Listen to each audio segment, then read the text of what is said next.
day everyone, and especially to our instructor Miss Elfas Cabal. By the way, I am Lensim Di Pacoma, and for today's video, I am going to conduct an interview for our subject, Purposive Communication. I have here my interviewee from Socorro, Miss Hanejin Di Pacoma. She's a third-year college student and taking the Bachelor of Secondary Education, major in English. Okay, without any further ado, let's start our interview. First question for you. What are those common expressions in your community? The famous expression in our community is lisod pod. It is when something is still insisting to ask, but the answer is very obvious. So we say lisod pod. And we have also an expression of atay si ika. So it means someone is slightly upset or disappointed, but that's all an expression. So it is nothing serious. It's just an expression we use in joke also. And for teasing, just like that. Okay, for the second question, what are those famous delicacies or dishes in your community? Well, the famous dishes in our community is kinilaw. So kinilaw is a raw fish salad made of fresh fish, or also we use meat mixed with vinegar, onion, salt, pepper, and in addition of a calamansi juice. We have also harog. It is one of the famous dish in our community because we have this so-called festival, harog festival. That's all. Okay, very well said. And let's proceed to the third question. Can you cite some specific tradition in your community?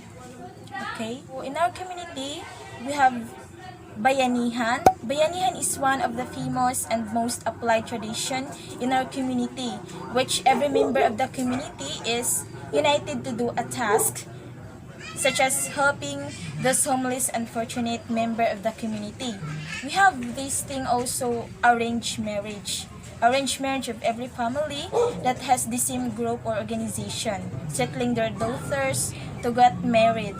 Okay, for the fourth question, do you have beliefs in your life or in your community? And what are those? So I have this belief in my life that love is the single most important thing in our everyday life. Because if you love yourself, your life, your friends, and your neighbors and strangers, you will always be happy.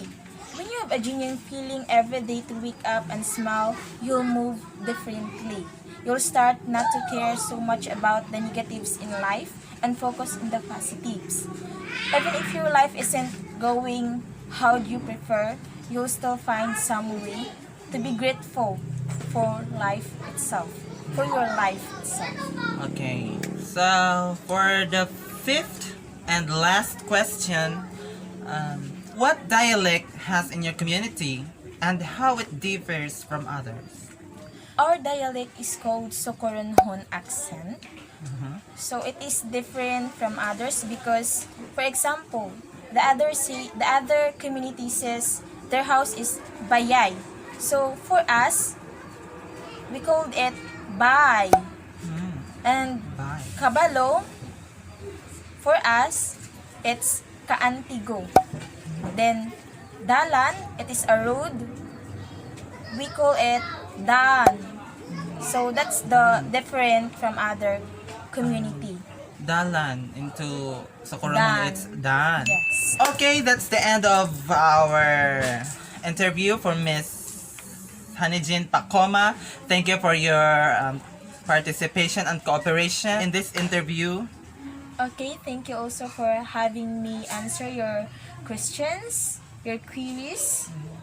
Thank you for having me also in this interview. And that's all for today's video. Thank you for watching. Bye! Love you.